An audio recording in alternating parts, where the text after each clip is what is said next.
ආනන්ද විජේපාලට තියෙන අයිතිය මොකක්ද? ඝාතනය වුණු පුද්ගලයෙක් සම්බන්ධයෙන් එවැනි ප්‍රකාශ කරන්නට කියලා අපි ටිකක් ඊයේත් කතා කළා. ව්‍යවස්ථාවේ පැහැදිලිව කියනවා උසාවියෙන් දීපු තීන්දුවක් හැරෙන්න කිසිම කෙනෙකුට මේ මරණ දණ්ඩනය දෙන්න බෑ. 13.4 ව්‍යවස්ථාවේ කියනවා පැහැදිලිවම. ඒ නිසා මෙම ඡායාරූප වීඩියෝ දර්ශන එමෙන්ම සංස්කරණය කරන ලද හෝ නොකරන ලද AI දර්ශන අධිකරණයේ නඩු කටයුතු පවත්වාගෙන යන අවස්ථාවන්හිදී සිරකරුවොත් මිනිස්සුયો කියලා. ඒ කියන්නේ සිරකරුවෙකුටවත් වෙඩි තියන්න බෑ. වෙඩි තියපු එක සම්බන්ධව මේගොල්ලෝ පෙනී සිටියානේ. ආණ්ඩුව ලසන්තව මරන්න මේ සැලසුම් නොකරන්න ඇති. හැබැයි ලසන්ත මරුණ තැන ඉඳලා දේවල් ටික විනාඩි ගාණක් ඇතුළත හොඳට සැලසුම් කරලා තියෙන්න ඇති. මේ අපි ප්‍රෝග්‍රෑම් එකක් මැද්දේ ඉන්නේ. ඔයා ලයිව් අපිට ඇහෙනවා. එතකොට මේ පොඩ්ඩක් පුළුවන් ද අලුත් තත්ත්වය ගැන කියන්න? වැලිකම් ප්‍රාන්ත සභාවේ අපේ නැති වෙච්ච සභාපතිතුමා ලියුමක් ලියලා තියෙනවා පොලිස්පතිතුමාට අගෝස්තු මාසේ. මේ වගේ ජීවිත තර්ජනයක් තියෙනවා. මේක එතුමාට පාතාල කණ්ඩායම් වලින් මේක එතුමාට ලොකු තර්ජනයක් තියෙනවා. මේක කොයි වෙලාවෙ වෙයිද දන්නේ නැහැ. මේක උසාවි භූමියක් ඇතුලේ වෙන්නත් පුළුවන්.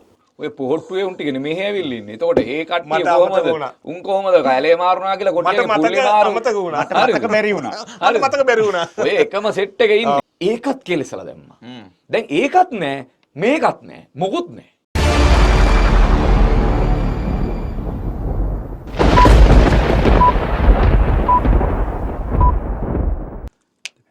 අයබෝවන් අදත් සද්දෙට ඇහෙන නිවුස් චරිත අබේසිංහ චාමර විජේසූරිය සමග ඔබ හමු වෙනවා. ආනන්ද විජේපාල කියන්නේ ලංකාවේ ඉන්න ඒ කියන්නේ අපි දන්නේ එයාගේ පොසිෂන් එක මොකක්ද කියලා ඇමති කෙනෙක් කියලා දන්නවා. හැබැයි එයා එක එයාට අදාළ නැති තීන්දුව දෙමින් ඉන්නවා.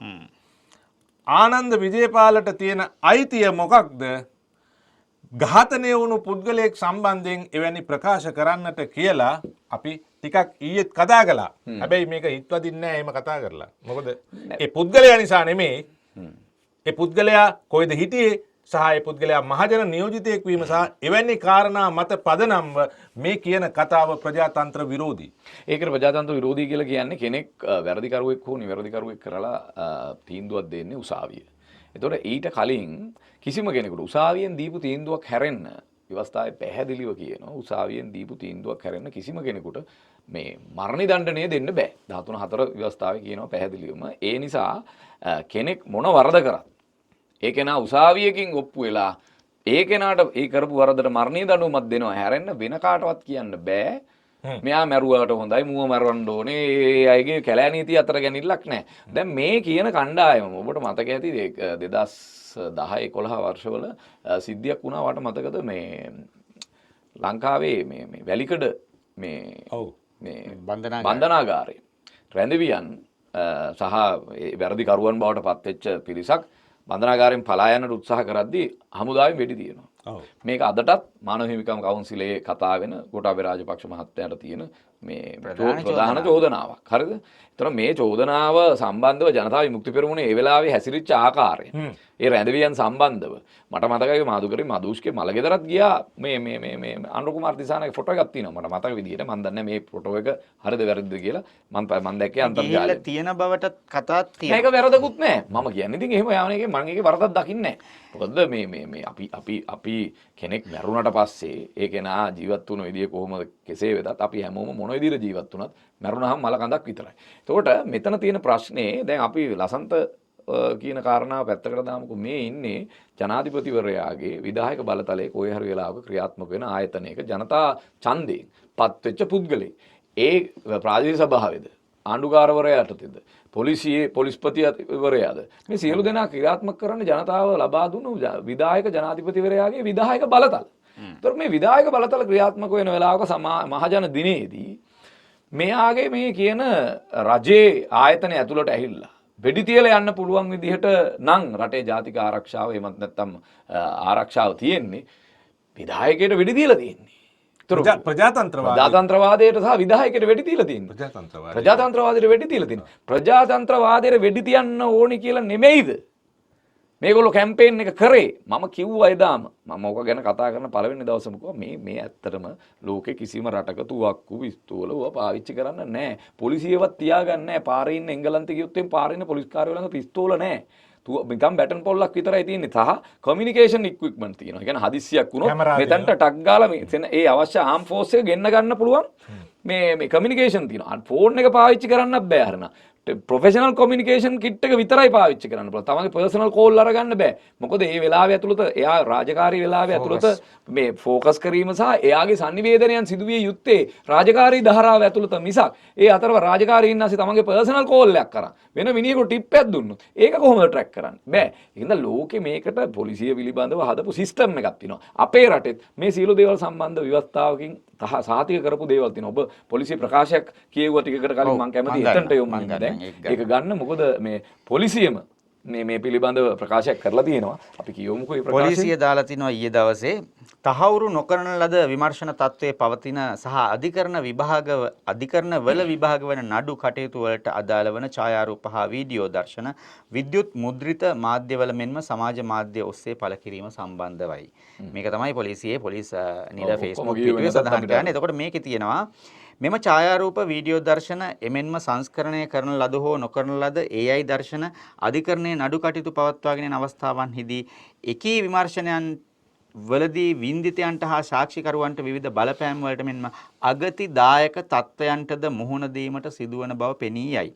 අනේ නිසා ඉහත පරිදි සත්‍යයෙන් තොර තහවුරු නොකරන ලද තොරතුරු සංස්කරණය කරන ලද හෝ නොකරන ලද ඡායාරූප හෝ වීඩියෝ දර්ශන ප්‍රචාරණය කිරීමේදී ඒ මාධ්‍ය ප්‍රදානීන් සහ පුද්ගලයන්ට වගකීම් දරනු ඇති අතර ඒ අවස්ථාවලදී අගතියටපත් පාර්ශවයන් විසින් අධිකරණය තුළදී ප්‍රශ්න සහගත ලෙස විමසීමකදී එම ආයතන හා පුද්ගලයන් වගකීමකට යටත් වනු ඇත. ඒ නිසා මෙතනින් පස්සේ මේ පොලිස් මාධ්‍ය කොට්ටාශය මගින් පමණක් සියලුම මාධ්‍ය වෙත මුදාහරිනු ලබනවා කියනවා මේ නිවේදන. ඒ නිසා ඒකට පොලිසිය වග කියනවායි කියනවා. ඔහොම බය කරනවා මිනිස්සුන්ව. දැන් උඹලට දාන්න බෑ සමාජ මාධ්‍යයට දාන්න බෑ දේවල් වගේ එකක් කියලා බය කරලා අවසාන වශයෙන් පොලිසිය කියනවා කෙසේ වුවද ආණ්ඩුක්‍රම ව්‍යවස්ථාව මගින් පිළිගෙන ඇති පුරවැසියෙකුට හිමි මූලික අයිතිවාසිකම් උල්ලංඝනයක් හෝ සීමා කිරීමක් මෙමගින් කිසිසේත් සිදු කර නොමැති බවටද කාරුණිකව දන්වා සිටිමි. නෑ මේ නියෝජනය සම්බන්ධව මූලික අයිතිවාසිකම් නෑ ඒ කියන්නේ අර මූලික අයිතිවාසිකම් කතාව කඩ කරන්න නෑ. ඒක මේක ඇතුලේ සීමා වෙන්නේ නෑ කියලා මූලික අයිතිවාසිකම් පිළිබඳව කවුරු හරි මේ ප්‍රකාශය සම්බන්ධ නඩුවක් දැම්මොත් ඒකෙන් බේරෙන ඒකට කියන්නේ එක්ස්ක්ලූෂන් ක්ලෝස් එකක්. ඒකට සිංහලෙන් මොකක්ද කියන්නේ? ඒ කියන්නේ බැහැර කිරීමේ වගන්තියක්. බැහැර කිරීමේ වගන්තියක් යටින් ලියලා තියෙනවා. එතකොට මේ ප්‍රකාශය සම්බන්ධව කාට හරි හිතනවා එහෙම කොහොමද කරන්නේ? අපේ ප්‍රකාශන අයිතිය තමයි මේ අපි කරන්න කියලා පොලිසියට විරුද්ධව නඩුවක් දැම්මොත් ඒ නඩුවට අවශ්‍ය කරන අර බැහැර කිරීමේ වගන්තිය තමයි ඔය යටින් ලියලා තියෙන්නේ. ඒ වෙන මොකුත් නෑ. අපිත් දාන්නේ ඔය දැන් සබන් ඇඩ් එකක් ගියත් දාන්නේ මේ කොන්දේසි වලට එකඟ නම් පමණයි මේ කියන ඇඩ් එක ඕකේ වෙන්නේ කියලා. දැන් එහෙම දානවා. ඒ වගේ තමයි දාලා තියෙන්නේ. නමුත් දැන් ප්‍රශ්නේ තියෙන්නේ ලංකාවේ වැරදිකරුවෙක් කියලා නිගමනයට කරන්න පුළුවන්. අපි කිව්වා උසාවියේ තමයි කියලා. හැබැයි මේකෙදි ආනන්ද විජේපාල කියන නීතිගරුකෝ ජීවත් වෙලා හිටියා නම් එහෙම. ඔව් ඊ අපි කිව්වේ. ඔව් නීතිගරුකෝ ඉන්නවා නම් කිසි ප්‍රශ්නයක් නැහැ කියලා. මේ රජයේ ඉන්නවා අමාත්‍යවරු තමන් කරපු වැරදි ප්‍රසිද්ධිය මාධ්‍ය කියපු අය. තමන් ට්‍රාන්ස්ෆෝමර් ගිනි තිබ්බා. තමන් බිල්ඩින් වලට ගිනි තිබ්බා. ඔය ජන සේවා මධ්‍යස්ථාන වලට ගැහුවා. කියලා ප්‍රසිද්ධිය කියලා අපරාධ නඩු පිළිබඳව අපරාධ වැරදි පිළිබඳව ප්‍රසිද්ධිය කන්ෆෙෂන්ස් කරපු අය මේ රජයේ ඉන්නවා. දැන් ඒගොල්ලන් එක්කෙනෙකුට කවුරු හරි ගිහිල්ලා වෙඩි තිබ්බොත් ඒක සාධාරණීකරණය කරන්න පුළුවන්. වැඩි ඕනේ අර අපි විශ්වාස කරනවානේ දැන් අපි දැන් මේ හිරේත් එළිය ගහලා තියෙනවානේ මේ සිරකරුවෝ මිනිස්සුયો. සිරකරුවොත් මිනිස්සුયો කියලා. ඒ කියන්නේ සිරකරුවෙකුටවත් වෙඩි තියන්න බෑ. වෙඩි තියපු එක සම්බන්ධව මේගොල්ලෝ පෙනී සිටියානේ. එතකොට අද විතරක් මෙතන විතරක් නෙමෙයි අයියේ. ඇත්තටම හොඳට ඔබ මේක බලන ඔබ පොඩ්ඩක් මේ ජනවාරි මාසේ පෙබරවාරි මාසෙට යන්න ගණේ මුල්ලේ සංජීවට හිටියපු තැනදී මාලිමාවේ ඔය ඉන්න ඇච්චෝ බැච්චෝ ගමේ ඡන්ද දීපු අය ඒ දැන්නේ එළියට බහින්න නැත්තේ ඡන්ද දීපු අය ඒ කාලේ ඉන්න උජාරුවෙන් හිටියේ. එතකොට කොහමද සුද්ධ කරනවා ආයේ හොඳටම කියලා තමයි කිව්වේ. හරිද? අපේ ගම්වල පවා දැක්කනේ ගණේ මුල්ලේ සංජීවට තිබ්බා. ඒ කියන්නේ අධිකරණ භූමියේම තිබ්බ එක අර ගමේ ඇච්චෝ බැච්චොන්ට ඔය ඉන්න ප්‍රාදේශීය දේශපාලකයෝ මාලිමාවේ ලොකු එකක් කරලා දුන්නා. හරිද? දැන් ඒකෙම තවත් වර්ෂන් එකක් ඇවිල්ලා තිනවා ප්‍රාදේශීය සභාව ඇතුළට. දැන් මේ වෙලාවෙත් අපේ අල්ලපු ගෙදරත් මට ඊයේ රාත් ඇහුණා. හරියට. කරන්න ඕනේ, වෙඩි තියන්න ඕනේ ඕකුන්ට. ඕක පාතාලකාරයවලු කියලා දැන් අල්ලපු ගෙදර කතා වෙනවා. ඒ කතා වෙන්නේ ඇයි? ඔය නිකන්ද කතා වෙන්නේ? නෑ ඔය ඉන්න ඉතින් විජේවීරව මරන්නත් ඕනේ. ඔය කියන වැරදි කරලා තියෙන අය මේ ආණ්ඩුවේ ඉන්නවනම් ඒගොල්ලෝ මරන්නත් ඕනි කියලා කාට හරි කියන්න පුළුවන්. හැබැයි ඒක කොච්චර ප්‍රජාතන්ත්‍ර විරෝධීද චාමර? නැත්තම්. එහෙම ප්‍රකාශයක් කරන එක. ඉතින් ඒකට තමයි දැනටත් මේ මානසිකත්වය හදන්නේ ඒගොල්ලෝ අරක සාධාරණීකරණය කළා. ඒකනේ අර මම දැක්ක ලස්සන පෝස්ට් එකක් Facebook එකේ දාලා තිනවා. මේ ආණ්ඩුව ලසන්තව මරන්න මේ සැලසුම් නොකරන්න ඇති. හැබැයි ලසන්ත මරුණ තැන ඉඳලා දේවල් ටික විනාඩි ගාණක් ඇතුළත හොඳට සැලසුම් කරලා තියෙන්න ඇති. ඒ කියන්නේ මේ ප්‍රචාරණය ආන්තරනේ දැන් අර කවුද අර වඳුරු සෙම්පතියෙක් ඉන්නවනේ. මේ වඳුරු සෙම්පතිය දාපු මේ පෝස්ට් එකක් දැන් අයින් කරලා. ඒ කියන්නේ එයා දාලා තියෙනවා මේ කවුද මේ මෙයා අහවල් කෙනා නැති වුණා මේ එහෙම කියලා පෝස්ට් එකක් දාලා තිනවා ඒ ඔහුට වෙඩි වෙදිලයි කියලා. ඒ වෙඩි වෙදිලයි කියලා දාපු පෝස්ට් එක දැන් නැහැ. Facebook එකේ. ඒ කියන්නේ ජනාධිපති මාධ්‍යාංශයේ සෙන්පතිය නේද? සෙන්පතිය. එතකොට දැන් ඒ දාපු ස්ටේටස් එකක් දාලා තිනවා මෙහෙම අහවල් ප්‍රාදේශීය සභාවේ සභාපතිට වෙඩි තැබීමක් කියලා. ඒක දැන් නැහැ. මං ඇයි එහෙම දැන් නැති වෙන්නේ? එතකොට ඒ නිසා ඒ වෙඩි වැදිච්ච තැන ඉඳන් ටික නම් හරි ලස්සනට සැලසුම් කරලා තියෙනවා නලින්ද ජයතිස්ස ගරු മന്ത്രി ඇමතිතුමා පාර්ලිමේන්තුවේදී කියනවා පොලිස් මේ විදිහට විමර්ශන පටන් අරගෙන තියෙනවා. මූලික අයිතිවාසිකම් කඩ වෙලා ලංකාවෙන් පිටත් වෙන්න සිද්ධ වෙච්ච මාධ්‍යවේදීන්ට මූලික අයිතිවාසිකම් කඩ වෙලා ලංකාවට මෙලහට මෙතෙක් එන්න බැරුව එසයිලම් ගහලා YouTube channel කරන අපේ යාළුවන්ට ගොඩක් අයට දැන් මේ සිද්ධියෙන් පස්සේ මාලිමාවේ යථාර්ථය තේරලා තිනවා. ඒකම ලොකු දෙයක්නේ. තමන්ට අනිත් ආණ්ඩුවකින් මූලික අයිතිවාසිකමක් කඩ වුණා කියලා හිතලා තමන්ට ඒකට විරුද්ධව නඩු තීන්දුවක් දීපු වෙලාවක තමන්ට තවදුරටත් මේකේ පෙනී සිටින්න බෑ කියලා මේ රටෙන් පිට රටවල් වලට පැනලා ඉන්නවනේ සමහර අය. ඉන්නේ නැහැ මේකේ ඉන්න බෑ ඒගොල්ලන්ට තවදුරටත්. මොකද මේ සිස්ටම් එක විශ්වාස කරන්නේ නැතුව තමයි ඒගොල්ලෝ රට ගියේ. ඒ නිසා මේ සිස්ටම් එක චේන්ජ් කරගන්න කියලා මේ සිස්ටම් එක චේන්ජ් කරගන්න කියලා තමයි මාලිමාවට ඒගොල්ලෝ උදව් කරේ. ඔව්. ඒතර උදව් කරලා ඉවර වෙලා දැන් මේගොල්ලන්ට තේරෙන තීච්ඡ සිස්ටම් එක මීට වඩා හොඳයි කියලා. මොකද සභාපතිලාට කාමරේට ඇවිල්ලා වෙඩි තියන උසාවිය ඇතුළේ වෙඩි තියන වගේ ජාතික ආරක්ෂාවක් මේගොල්ලන්ට නිර්මාණය කරගන්න බැරි තත්ත්වයක නම් තියෙන්නේ. නමුත් මේගොල්ලෝ පෝය දෙකේ මේක නවත්තනවා කියලා ටියුෂන් දුන්නා නම් දැන් මොකද්ද වෙලා තියෙන්නේ? මුන්ට LTT එක හිටියනම් මොනව අපිට වෙයිද? දැන් මහින්දව පීචම් කරලා යවනකොට හිතන්නකො මේ ප්‍රභාකරන් වගේ එකෙක් හිටියා කියලා. මොකක් වෙයිද අපේ රටට මේ කණ්ඩායමත් එක්ක? මේගොල්ලන් ප්‍රභාකරන් එක්ක යුද්ධ කරන්න පුළුවන්ද? මේ ඔය කට්ටියකට. ඔයා දැක්කද අර ඊයේ මේ මගේ නම මේ සර්නේම් එක තියෙන පොරක් ඉන්නේ විහිළුකාරෙක් මිනිහා කියන එක ඔයා දැක්කද? නේද? මහජන දිනේ දවසේ ඇවිල්ලා වෙඩි තීම ගැන මොකද කියන්නේ? ප්‍රාදේශ සභාවට නෙමෙයි මේ හැමතැනම අනාරක්ෂිතයි අපේ රටේ. අපි නිදහසේ යනවා. ඒ පාතාල කණ්ඩායම ආයුධ සහිතව ඉන්නවා. ආරක්ෂාව ඔමායට කෝල් එකක් දීලා කියන්නේ. ආරක්ෂාව දීලා තියෙනවා. එහෙම නැතුව හැමතැනක්ම ආරක්ෂා කිරීම සඳහා මේ ප්‍රතිපාදන නැහැ. මේක අඬුවට ප්‍රතිපාදන නැහැ. ප්‍රතිපාදන නැහැ. මිනිහට කොටු වෙලා ඉන්නේ මේ වීඩියෝ එක මැද්දේ අර මිනිස්සු ප්‍රශ්න කරන යන්න බෑ. දොර ආස්සේ ඉරලා දොර ඇරෙන්නේ නැහැ. ඉර වෙලා අනාථ වෙලා නිකන් බඩේ අමාරු හැදිලා වගේ තමයි මේ වීඩියෝ එකේ ඉන්නේ. තව ඇවිදින පුට්ට කාලයක් ඉන්නවා. මිනිහට ප්‍රශ්න කරන්නේ විනාඩියක් කතාරලා යනවා. රැල්ලක් තියෙනවා කියලා කියන්නේ අර අපිට පාන්ද කියලා අහපු පොර. බික්කුච්චන් දුවනවා. හරිද? මේ මයික් හොයාගෙන ගිහිල්ලා කයිවාරු කියපුවම මයික් දැකලා දුවනවා. අර මාවත පෙන්නපු අය නේද ඔය? දැන් අනික මට ඕනේ. මේ අප වෙඩි තියපු කෙනාව හොයාගන්නටත් වඩා කලින් පුළුවන් නම් මේ පෝය දෙකෙන් මේක නවත්තලා දෙනවා කියපු එක හොයලා දෙන්න පුළුවන්. අන්න ඌව හොයන්න ලොකු මෙහෙයුමක් කරන්න බැයිද? නෑ. ඈ? මිනිහ නෑද? වෙඩික්කරුව හොයාගත්තත් පොරෝ හොයාගන්න. නෑ මිනිහ නෑ. නෑනේ. මිනිහ නෑ. දැන් මේ මම දැන් ඔයාට තව එකක් මේ බඩේ අමාරුවක්ද? බඩේ අමාරුවක් ඇතුළත හොඳ වෙන්නේ නැද්ද? බඩ යනවලු. අර එක්සර්සයිස් කරපු දවසේ නන්ද? මේ මිනිහා නෑ, සුරංග නෑ. ඔව්. ඔමාය දැන් මේ අනාරක්ෂිතයි කියලා චතු බේබි කියනවා. ඒතර ඔමාය බේබිට දැන් කොහොමද දන්නේ සනීපද දන්නේ නේ? ඈ? ඔමායට දැන් රෑ දෙකට කොහොමද දන්නේ යන්නේ නේ? නෑ යාට අවුලන්නේ. යාට අවුලන්නේ නෑ යාට. යාව ගිහින් දාලානේ. නීතිගරුක විදියට ජීවත් වෙලා තියෙනවනේ අයියේ. ආනන්ද විජේපාල කිව්වා. තේරෙන්නේ ඔයාට තේරෙන්නේ නැහැ. නීතිගරුක විදියට ජීවත් වෙලා තියෙනවා නම් එහෙම වෙන්නේ නැහැ. ඔමාය නීතිගරුක විදියට ජීවත් වෙලා තියෙනවා. ඊයේ චරිතෝකට හොඳ උත්තරයක් දුන්නා. ඉතින් ආපහු ඒක කියන්න ඕනේ. මේ චරිත කිව්වා ඉස්සෙල්ලා ඔයාගේ වාසකම තියෙන එක්කෙනෙක් දැන් මේ නම තියෙන එක්කෙනෙක් අනේ මන්ද ඒ අපේ සිංහල මෙහෙන් චරිත්ලා චරිත් පර්ණවිතාන කියලා පුද්ගලයෙක් දාලා තිනවා ප්‍රාදේශීය සභාවක ඔය තරම් ඉක්මනට වැඩක් වෙනවා දැක්කමයි දීපු ඡන්දේ ගැන එකෙන්ම ආඩම්බරයි. දැන් මේවට ප්‍රියදර්ශන පරණ විතාන චරිත් පරණ විතාන චරිත් පරණ විතාන. චරිත් පරණ එතකොට විතාන. එතකොට ඊයේ දවස් තමයි මේක දාපු වෙලේම මම මේක ස්ක්‍රීන්ෂොට් කරගත්තේ. එතකොට මේවට මොකද කියන්නේ ආණ්ඩුව? දැන් මේගොල්ලෝ දැන් අනුර කුමාර දිසානායක මහත්මයා එහෙම නෑ එයා අපේ පක්ෂ කෙනෙක් නෙමෙයි. අපි මේ මිනිසුන් කාලා බලලා අරන් නෑනේ. මේ බිමල් මෙයා එහෙම එකක් කරයි කියලා හිතනවා. දැන් අනුර දිසානායක කොහොම කියනවද මේ කට්ටියටත්? ඕගොල්ලන්ට ඡන්ද දීපු මිනිස්සු. මේගොල්ලන්ගේ Facebook වල යටට ගිහින් බලන්න ඕගොල්ලන්ට කඩේ ගියපු ඒවා තියෙනවා. ඇත්ති වෙන්නේ. නෑ මේගොල්ලෝ මෙහෙමයි. මේගොල්ලන්ගේ වැඩේ යටින් යනවා. මේගොල්ලන්ට බලය ගන්න මම නියම තැන් දෙකක් කියන්නම් වාට. එක තමයි කළුතර දිස්ත්‍රික්කයේ අපි මතුගම ආසනයේ ප්‍රාදේශ සභාව පිහිටෙව්වා බලෙන් වගේ. මොකද එහෙට මෙහෙට මේගොල්ලන් කට්ටියට ඩීල් වලට අහු වෙන්නේ නැති වෙන්න, එහෙ ගිය මුදල් ඩීල් වලට අහු වෙන්නේ නැති වෙන්න ජගත් විතාන කොහොම හරි අර මිනිස්සු ටික තියාගෙන ප්‍රාදේශ සභාව හරි නගර සභාව හරි පිහිටෙව්වා. පිහිටුවා මොකද කරේ? ඊට පහුවදා සතියේ නෙමෙයි පහුවදා සතියේ. යාගේ පුතාව ඇරස් කරා. කිසිම වැඩක් නැති එකකට. දැන ඇරස් කරලා අන්තිම උසාවියෙන් බේල් හම්බුණා. හරිද? මේ දෙවෙනි එක මේක ගත්තා. මේක ගත්තා මේගොල්ලෝ බලෙන් හෝ කොහොම හරි මේක ඇතුළට කඩා පැනලා මේ ඡන්දය තියන්න දෙන්නේ නැතුව සභාව පවත්වන්න දෙන්නේ නැතුව තක්කඩිකම් කුපාඩිකම් කරද්දී මේ සභාවට පැනලා හැබැයි කොහොම හරි කරලා එක නාටක නිර්මාණය කරලා විවිධ දේවල් කරලා තියෙද්දිත් බලය ගත්තා. බලය ගත්ත මිනිහව අනිවාර්යෙන් බලය ගත්ත මිනිහට පනිෂ්මන්ට් එක මේගොල්ලෝ දෙනවා. හරිද? ඕක මේ වැලිගම වෙච්ච සිද්ධියක් විතරක් නෙවෙයි මතුගම උනෙත් ඕක.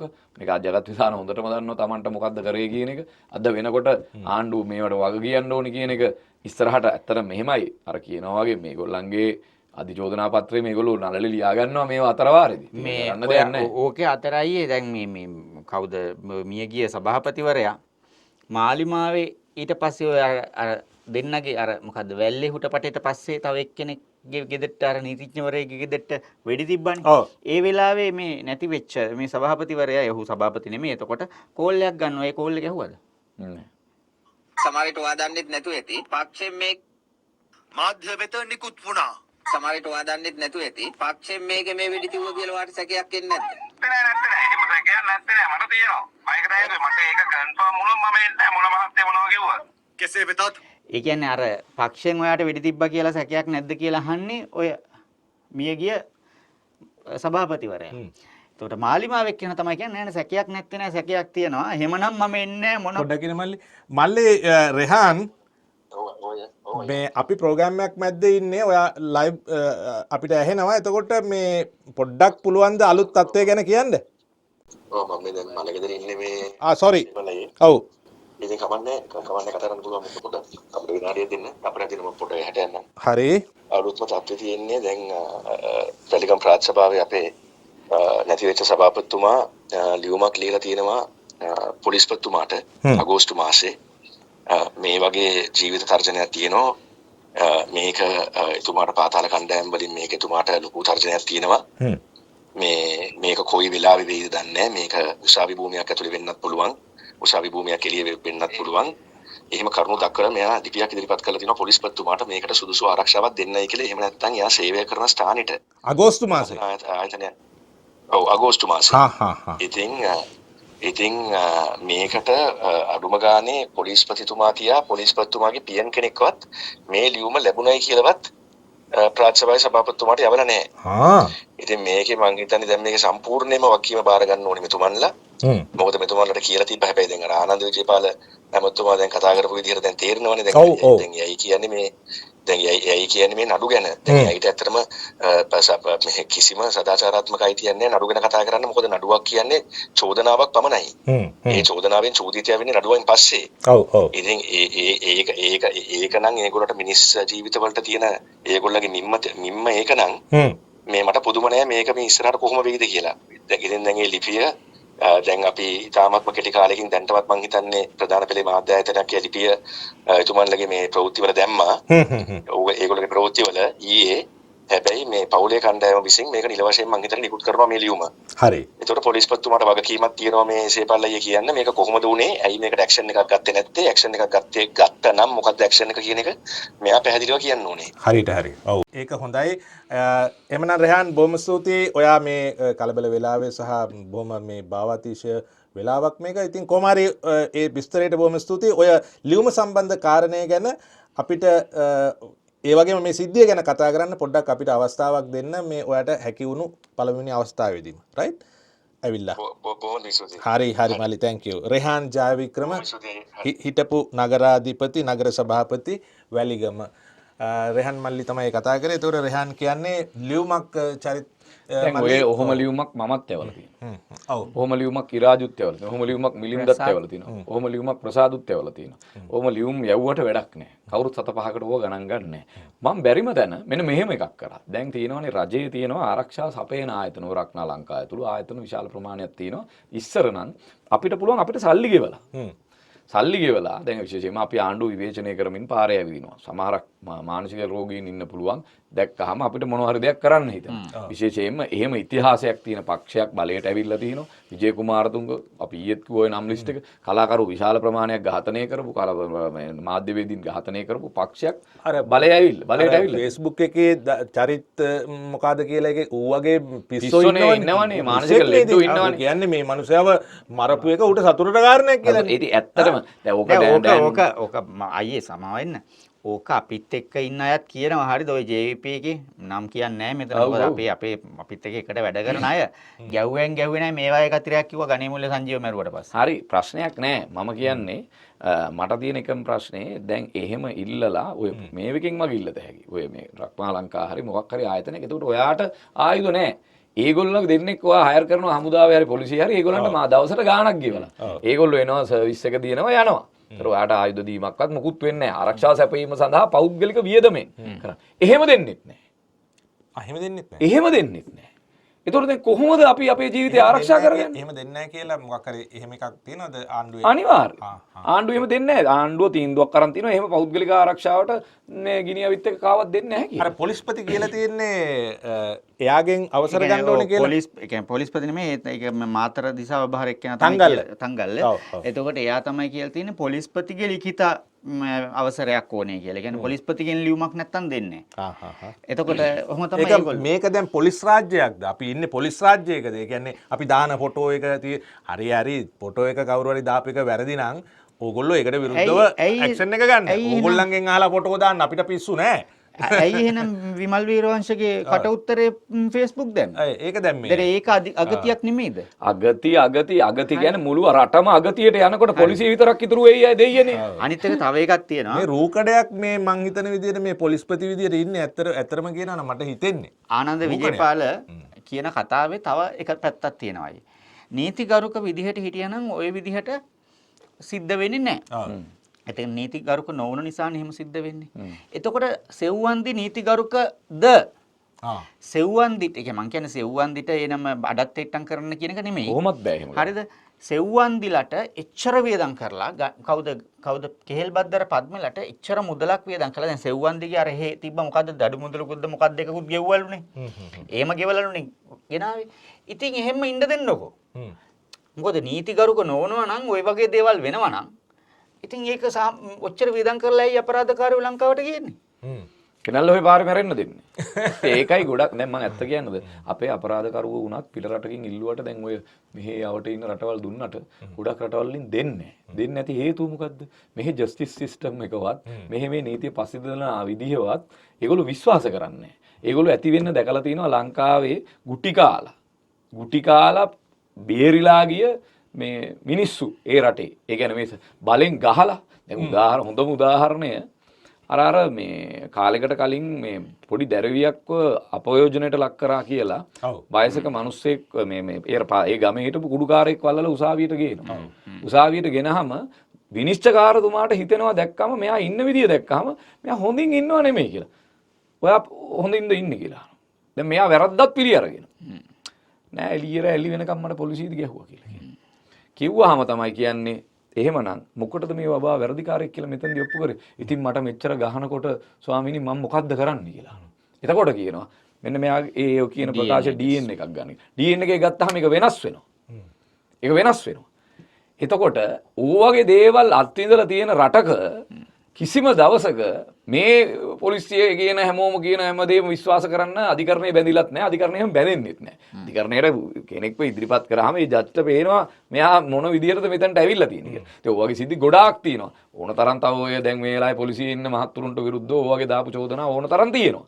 ශානිටත් තියෙනවනේ. එයාට තමයි ඕකත් තියෙන්නේ. හරිද? එතකොට මම කියන්නේ ඔය විදිහට නම් මේ ඉස්සරහට මේ රංගනේ යන්නේ පොලිසියට ආරක්ෂාවක් දෙන්න බැරි නම් ඒක සම්බන්ධව ආරක්ෂාව දෙන්නේ ඒගොල්ලන්ට කඩේ යන මාධ්‍යවේදීන්ට විතර නම් අනිත් මිනිස්සු බල්ල බල්ලෝ වගේ පාරේ මරුණාම හොඳයි හොඳ වැඩේ ඕක නරෙන්න තමයි තිබ්බේ කියන මානසික මට්ටමක නම් අර ප්‍රජාතන්ත්‍රවාදය කියන පයණ්ඩවත් නොදන්න මේගොල්ලන්ගේ කාඩර් එකේ ඉන්නේ මේ රට යන්න පුළුවන් නරකම තැනට යනවා.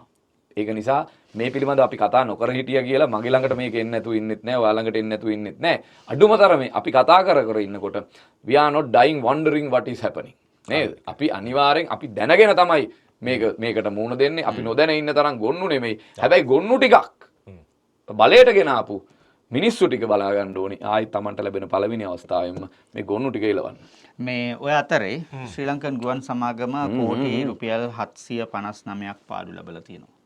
දැන් මේගොල්ලෝ විශාල වශයෙන් පාර්ලිමේන්තුවෙන් එළියෙත් කිව්වා ගරු ජනාධිපතිතුමාත් සෑහෙන්න මේක කියලා තියෙනවා. එතකොට මේ සම්බන්ධව දැන් මාධ්‍ය වාර්තා කරලා තියෙනවා. සමාජ මාධ්‍යයේ වැඩි වශයෙන් සංසරණය වෙනවා. ශ්‍රී ලංකන් ගුවන් සේවයේ විසින් පසුගිය 2024-25 මූල්‍ය වර්ෂය තුල රුපියල් මිලියන 7595ක් ඒ කියන්නේ කෝටි 759ක අලාභයක් වාර්තා කරලා තියෙනවා. එතකොට 1998 වර්ෂයේදී මෙම ආයතනයේ සුළුතර කොටස් වල අයිතිය පරිපාලනයේ එමිරේට්ස් ආයතනය වෙත පවරනු ලැබුව අතර වසර 10කට පසු 2008 දී ලංකා රජය වෙත මෙම ආයතනයේ පරිපාලනය නැවත පවරා ගන්නු ලැබුවා. ශ්‍රී ලංකා රජය විසින් ශ්‍රී ලංකා ගුවන් සේවය පවරා ගන්නා විට එම ආයතනයේ ලාභ ලැබමින් පැවති ආයතනයක්. රජයට පවරා ගැනීමෙන් අනතුරුව 2023-24 වසරට අවුරුදු 15ක් එක දිගට මේක පාඩු ලැබලා තියෙනවා. හැබැයි 2023-24 විතරක් 3.8ක බිලියන 3.8ක ලාභයක් ලැබලා තියෙනවා. මිලියන 3871ක්. ඒ කියන්නේ කෝටි 387. එතකොට පසුගිය මූල්‍ය වර්ෂයේ අලාභයද මේ වන විට ශ්‍රී ලංකන්හි සමුච්චිත අලාභය රුපියල් මිලියන 6,16,306ක් දක්වා ඉහළ ගොස් තිබෙනවා. හේතුව මොකක්ද කියලා දන්නවද? හේතුව මොකක්ද කියලා? නෑ. හේතුව මේගොල්ලෝ ගන්න අවුරුදු 14ක් පරණ එයාබස් A330 එකක් අර වයිපරේ වැඩ කරන්නේ තේක. වයිපරේ වැඩ කරනවද නැද්ද අපි දන්නේ නැහැ. නමුත් කොහොම හරි එයාබස් එකක් ගන්නවා අර බදු පදනම මත. අරගෙන මේගොල්ලෝ පොඩි ෂෝ එකක් දානවා මතකද මේ ඒ කියන්නේ මහජන මුදල් මල් දානවා එකකින් යහමග යවනවා. මහජන මුදල් අවභාවිතය නැතු හොඳ භාවිතය මොකක්ද කොච්චර කාලයකට සුභාවිතයට යොදවනවා ඔබ දැකලා ඇතිනේ ප්ලේන් එකක් පල්ලෙහෙන් යනවා කොළඹින් යනවා අරම මේ සෙල්ලම් ටිකක් දාලා ගත්තනේ අවුරුදු 14ක් පරණ එකක් අවුරුදු කීයකටද පස්සේ ප්ලේන් එකක් මිලදී ගත්තේ කියලා කිව්වනේ ඔව් අවුරුදු 14ක් පරණ මිලදී ගැනීමක් නෙමෙයි බදු පදනම මත අවුරුදු 14ක් පරණ A330 එකක් ගත්තා මේගොල්ලෝ ඒක ගත්තේ ඇයි කියලා අහනවා දැන් මිනිස්සු ප්‍රශ්න කරන්නේ ඒක අරන් ඒක ගත්තේ මේ ආණ්ඩුවට පොඩි අපේ වචනෙන් කියනවා පඩ ෂෝ එකක් දාන්න කියලා කියන්නේ. ඒකට. ඒ පඩ ෂෝ එක දාන්න තමයි ගත්තේ. අරගෙන ඒවා ගිනුම් වලට ගියාට පස්සේ අර පඩ ෂෝ එකේ ඇත්ත කෑල්ල එළියට එනවා. ඒ ඇත්ත කෑල්ල තමයි දැන් ඔය එළියට ඇවිල්ලා තියෙන්නේ බිලියන 7.9ක් පාඩුයි. හරිද? හැබැයි ෂෝ එක කරානේ. ෂෝ එක ගැහුවානේ කොළඹ ප්ලේන් එක ගෙනාවා ෆොටෝ ගැහුවා AI වලින් දැම්මා ගාල්ලෙන් ෆොටෝ තිබ්බා නුවරඑළියෙන් තිබ්බා අනුරාධපුරෙන් තිබ්බා ජාපනෙන් තිබ්බා ගෝල් ෆේස් එකෙන් තිබ්බා කැම්පේන් එක ගැහුවානේ දැන් කැම්පේන් එකේ කොස්ට් එක තමයි මේ තියෙන්නේ රයිට් දැන් NPP ගේ අර ප්ලේන් එක ගෙනාපු කැම්පේන් එක තියෙන්නේ ඒ කැම්පේන් එකේ කොස්ට් එක තියෙනවා දැන් මෙතන මේ අර ලක්ෂ 166කට රනිල් වික්‍රමසිංහ දැම්මනේ නේ අර සහාර හිටපු එක්කෙනාව ඇතුළේනේ දැන් තාමත් ඉන්නේ මහින්ද රාජපක්ෂ මෙතන මස්සිනාද කොහෙද ඕක ප්ලේන් එකක් ආපහු හරවලා නිශාන්ත වික්‍රමසිංහ ආපහු ප්ලේන් එක අරන් මැලේසියාව දාලා කොහෙද ගියා කියලා දැන් මේකට අධිචෝදනා පත්‍රය ලියවිලා ඉවරයි නේ ඒකයි එහෙමනම් මේ මල්ලි අන්තිමටම මොකක් හරි කියන්න හදනවනේ ඒකත් කියන්න මම මේ මතක් කරන්නේ අර මුජිබර්ගේ කොන කපපු එක කවුද කියලා හොයාගන්න මේ ටික තමයි මේ ලෑස්ති කරගෙන ඉන්නේ එහෙමද ඒක පව් එහෙම කැත වැඩ කරන්නේ ජනාධිපතිතුමාගේ මාධ්‍යංශයත් දැන් මේ මිනිහා ගැන කැම්පේන් එක කරනවා. තමුන්නාන්සලා සල්ලි දීලා ලොකු ටීම් එකක් හදලා තියෙනවා. කැම්පේන් කරන අපිටත් ගහනවා. මගේ ජාතිය ඇදලා බයිනවා. මගේ ආගම ඇදලා බයිනවා. හැමත ඇද්දේ කියලා මගේ කතාවක් කරාම මට බයින. ඒක තමයි කොමන්ට්ස් තියෙන්නේ. මගෙන් අහනවා කොන කපලද කියලා අහනවා. ඌරු මස් කරාද කියලා අහනවා. ඔව් මගේ කොන කපල තමයි තියෙන්නේ. කොන කපල ඔයගලන්ට පාන්ද? ඔව් ඔයගලන්ගේ කට්ටිය ගහන කොමෙන්ට්ස්. ඔව් ජාතිවාදයට විරුද්ධයි කියලා කිව්වා. එලකිරි මුජි. මොන විරුද්ධද? ඒ කොමෙන්ට්ස් ගහන කට්ටියට කියන්න. ජාතිවාදයට විරුද්ධයි කියපු අය ගහන කමෙන්ට්ස්. මට ගහන බලකායවල් හදලා ජාතිවාදය නැති කරන්න ආවයි කියලා තමුන්නාන්සලගේ කට්ටිය ඔක්කොම අපි කතාවක් කරාම පල්ලයට ගිහිල්ලා බලන්න ගහන කොමෙන්ට්ස් මොනවද කියලා පුනරුදේ ප්‍රොෆයිල් දාගෙන ඒ වගේ දෙයක් සාමාන්‍යයෙන් ප්‍රසිද්ධ මාධ්‍යක අහනවා නම් ඒ කියන්නේ ඌ වර්ගවාදියෙක්නේ. දැන් අපි හිතාගෙන හිටියේ වර්ගවාදියෝ ඉන්නේ රේසිස්ලා ඉන්නේ මේ පොහොට්ටුවේ රාජපක්ෂලා ළඟ කියලා. මේගොල්ලෝ ඇවිල්ලා නේද? එහෙම නෙමෙයි. නෑ ඔයා ඉතින් දැන් පොහොට්ටුවේ කියලා කට්ටියක් නෑනේ. ඔය පොහොට්ටුවේ උන් ටිකනේ මෙහෙ ඇවිල්ලා ඉන්නේ. එතකොට ඒ කට්ටිය කොහමද? උන් කොහමද කැලේ මාරුනා කියලා කොටියක පුල්ලේ මාරු. මතක වුණා. මතක බැරි වුණා. මතක බැරි වුණා. ඔය එකම සෙට් එකේ ඉන්නේ. හැබැයි එකම දේ තිබ්බේ. මේ කණ්ඩායම කාලයක් සිංහලයේ ගහගෙන දඟලගෙන නටාගෙන බුදු පිළිම කඩපුන්ට ගහනවා කියලා එහෙම කණ්ඩායමක් හිටියා. ඒ කණ්ඩායමේ යක්කු ටිකව দমনය කරා. দমনය කරේ අනුර කුමාරගේ පචවලින්. ඒ කියන්නේ යක්කු ටිකක් හිටියා සිංහලයේ තියෙන. උන්ව দমনය කරා මේ පිසාචයෙක්ගේ පචවලින්. එතකොට ඒක නියමයට වැළඳගත්ත පිසාචානු ගමනය කරන පිරිස දැන් සෙට්ටලා ඉන්නවා මේ පැත්තේ කඳවුරට. පිසාචානු යෝජනය. පිසාචානු යෝජනය. හරියට. දෙච්ච සෙට් එක මේ පැත්තට සෙට්ටලා ඉන්නවා. උන් සෙට් එකේ එකතු වෙලා දැන් උන්ට ආයි ජාතිවාදය කියලා ඕන එක උන්ගේ ඇඟේ තියෙන ආර්ථික. ඇඟේ තියෙන බඩු දැන් මුස්ලිම් එකෙක් ෆෝම් වෙලා ඉරන උට දෙනවා ෂොට් එක දෙන කොන කැපුවද කුරු මස් කෑවද ওই ටික කියනවා. ඉතින් ඒ කියන එක ඔයා හිතන්න එපා මේ මාලිමාව කියලා අලුත් කණ්ඩායමක් මේ ලංකාවට ගෙනල්ලා බැස්සුවා කියලා ඕගොල්ලෝ කෝටියක් කියලා කරනකොට මේ ඉඳපු කර 69 ලක්ෂයම තමයි මෙහෙට පැන්නේ. හැබැයි ගලා තියෙන්නේ ඕකෙන් දෙකක් වුණා. දැන් ඕක තමයි ඔකේ විකෘතිය. හොන් නරක පැත්තක් වුණා. ඒ තමයි ඇත්තරම අපේ සංස්කෘතිය ඇත්තරම අපේ ජාතිකත්වයේ පිළිබඳව තිබිච්ච වටිනාකම් පද්ධතිය තියෙනවා මේ රටේ. ඒකත් කෙලසලා දැම්මා. දැන් ඒකත් නෑ මේකත් නෑ මොකුත් නෑ. දැන් අර තිබ්බනේ නිකන් ආගමට ජාතිය මොකෙකුට හීල නොවුනත් අපි බුද්ධ ආගමට හීල වෙච්ච යක්කු කියලා. ඒකත් නෑනේ දැන්. ඒකත් නෑ දැන්. ඒකවත් තිබුණා නම් අඩුතරම ඒක තියෙනවා. දැන් මම දැක්කා සංස්කෘතික කටයුතු ඇමති ආගමික සහ සංස්කෘතික කටයුතු නියෝජ්‍ය ඇමති ඒ මුනීර් එයා කතාවක් කරනවා. එයා පත් වෙලා සුනිල් සෙනවි කතා කරාට පස්සේ ආයේ කතාව කරනවා. අපි බොරු කියන්න හොඳ නෑ. ඒ බොරු කියන්න හොඳ නෑ. ඒ නිසා බොරුව හරි ඒ කියන්නේ ප්‍රබල ඒ කියන්නේ නරක දෙයක්. ඒ නිසානේ බුදු දහමෙත් ඒක දාලා තියෙන්නේ මේ සිල්පදයක් හැටියට කියලා. සංස්කෘතික කටයුතු නියෝජ්‍ය ඇමතිකමට මරුවට ගැලපෙනවා. ඒ කියන්නේ රටක සංස්කෘතියක් හැදිලා තියෙන ක්‍රමයක් දන්නේ නැති සංස්කෘතික ඇමතිලා. හරිද? බුදුදහම මේ දවා කියන අධිකරණ ඇමති අධිකරණ දන්නවා කියලා. ඒ පවුනේ ඒ මනුස්සයා. ඒතර වායදන කර්මාන්ත ඇමති කර්මාන්ත දන්නවා කියලා. ඒ මනුස්සයාට හපහප ඉන්න දෙයක් හපහප ඉන්න දෙන්න පැත්ත කරලා. ඔයා මාර කතා නේ. මුනීර් Taman දන්නේ නැති දේවල් කියන්න ගිහිල්ලා. ඒ වගේම අනුර කුමාර දන්නේ නැති උංග දන්නේ නැත්නම් වල දාන්න ගිහිල්ලා. ආනන්ද විජේපාල දන්නේ නැති දේවල් කියන්න ගිහිල්ලා අර අධිකරණ ඇමති කිව්වා වගේ දන්නේ ආනන්ද ගාමර. හරිද? අර කර්මාන්ත ඇමති අර වෙළඳ ඇමති අනේ පව් ඒ මනුස්සයාට අර සංචාරයට කෙනෙක් එක්ක යන්නත් බැරි වුණා. කොහොම හරි. වසන්ත ගාමර වගේ. වසන්ත ගාමර. ඔව්. පියාරු ගාමර. ඔන්න ඔය දේවල් නිසා තමයි මේ ආණ්ඩුව ඔන්න අනුරගාමර මහත්තයෝ අහගන්න ඔය කට්ටියව හදාගන්න කට්ටිය හදාගන්න. එහෙමනම් අපි අදට ඔබෙන් සමුගන්නවා චරිත් අබේසිංහ සමග චාමර විජේසූරිය. ආයුබෝවන්. ආයුබෝවන්.